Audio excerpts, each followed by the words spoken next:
الشیطان الرجیم بسم اللہ الرحمن الرحیم لقد ارسلنا نوحا الى قومه فقال یا قوم اعبدوا اللہ ما لکم من الہ غیرہ انی اخاف علیکم عذاب یوم عظیم قال الملأ من قومه انا لنراک فی ضلال مبین قال یا قوم لیس بی ضلالۃ ولکنی رسول من رب العالمین ابلغکم رسالات ربی وانصح لکم واعلم من اللہ ما لا تعلمون صدق اللہ العظیم۔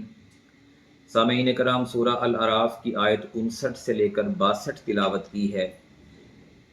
یہاں سے اللہ تعالیٰ نے کچھ انبیاء اور ان کی قوموں کا تذکرہ شروع کیا ہے جن کے اوپر عذاب آیا اور جنہوں نے وقت کے پیغمبر کا انکار کیا اور عذاب کے مستحق ہوئے۔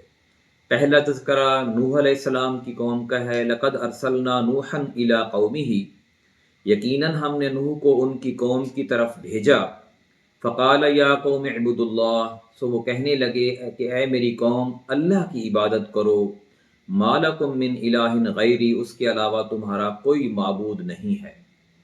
ہر نبی کی، ہر رسول کی یہی دعوت رہی ہے، اور جتنے بھی انبیاء آئے ہیں آدم علیہ السلام سے لے کر نبی کریم صلی اللہ علیہ وسلم تک، سب کی ایک ہی دعوت تھی کہ اپنے رب کی عبادت کرو، وہی تمہارا خالق اور مالک اور پروردگار ہے، اور دنیا کی زندگی تمہاری امتحان گاہ ہے، اور تم جو کچھ یہاں پہ کرو گے اس کا حساب تمہیں قیامت والا دن دینا پڑے گا۔ اور اپنی قوم کو بتایا کہ یہ اللہ کے احکامات ہیں، یہ آپ نے عمل کرنا ہے، اور یہ حدود ہیں، ان سے آپ نے تجاوز نہیں کرنا۔ انی اخاف علیکم عذاب یوم عظیم، مجھے تمہارے متعلق ایک بڑے دن کے عذاب کا اندیشہ ہے، یعنی اگر تم اللہ کی نافرمانی کرو گے، مجھے جھٹلاؤ گے اور اپنی خواہشات کی پیروی کرو گے، شیطان کے طریقوں پر چلو گے، تو تمہارے اوپر ایک بہت بڑا عذاب آ سکتا ہے۔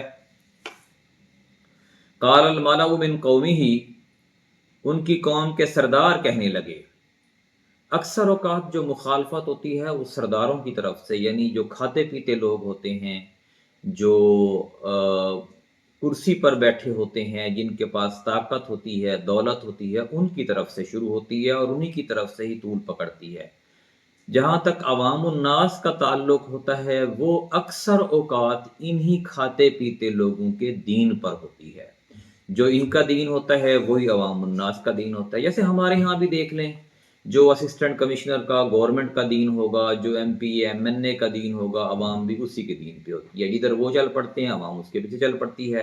بہت کم لوگ ہوتے ہیں جو اگر وہ غلط راستے پر چل پڑے ہیں تو ان کی مخالفت میں کھڑے ہوں، ایسے لوگ معاشرے میں بہت کم ہوتے ہیں۔ تو نوح علیہ السلام کو بھی اس کی قوم کے جو سردار تھے انہوں نے کہا، انا لنراک فی ضلال مبین، کہ ہم تو تمہیں کھلی گمراہی میں دیکھتے ہیں، یعنی تم اپنے آبا و اجداد کی خلاف ورزی کر رہے ہو اور ایک نئے دین ہمیں سکھا رہے ہو۔ ہم اپنی سکون سے رہ رہے ہیں، مستیوں میں عیاشی کی زندگی گزار رہے ہیں، اور تم ہمیں مشکلات کی طرف لے کے جانا چاہتے ہو، تو یہ تو کھلی گمراہی ہے۔ قال یا قوم لیس بی ضلالۃ ولکنی رسول من رب العالمین، نوح علیہ السلام کہنے لگے کہ اے میری قوم، میں کیسے گمراہی میں ہو سکتا ہوں؟ مجھے کوئی گمراہی نہیں ہے، میں تو رب العالمین کا پیغمبر ہوں، مجھے اللہ نے بھیجا ہے، اور اللہ تعالیٰ نے مجھے حکم دیا ہے کہ میں تمہیں ڈراؤں اور تمہیں اس کی تعلیمات کو پہنچاؤں تمہارے پاس۔ ابلغکم رسالات ربی، میں تمہیں پہنچا رہا ہوں اپنے رب کے پیغامات، وانصح لکم، اور تمہیں نصیحت کر رہا ہوں، وَأَعْلَمُ مِنَ اللَّهِ مَا لَا تَعْلَمُونَ، اور میں اللہ کی طرف سے وہ باتیں جانتا ہوں جو تم نہیں جانتے۔ ظاہر ہے جتنے بھی وقت کے پیغمبر آئے ہیں اللہ تعالیٰ نے ان کو وہ علم دیا ہے جو کسی اور انسان کو نہیں دیا۔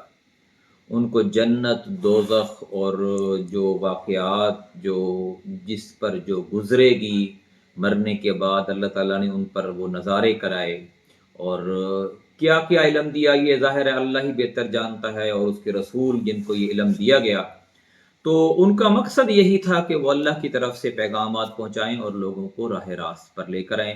لیکن لوگ اکثر، خاص طور پر جو کھاتے پیتے لوگ ہوتے ہیں، ہمیشہ اللہ کا پیغام پہنچانے والوں کی مخالفت ہی کرتے رہے ہیں اور کرتے آ رہے ہیں اور کرتے رہیں گے، اور آج بھی اسی کا دور دورہ ہے۔ ہمیں چاہیے کہ ہم اللہ تعالیٰ کے پیغامات جو ہمارے اوپر نبی کریم صلی اللہ علیہ وسلم نے پہنچائے ہیں، مختلف راستوں سے ہوتے ہوئے آئے ہیں، اور اس صحیح صورت میں محفوظ حالت میں قرآن کی شکل میں موجود ہیں، ان کو صحیح طرح پڑھیں، سمجھیں، عمل کریں، تاکہ ہم بڑے دن کے عذاب سے بچ سکیں۔ جزاک اللہ۔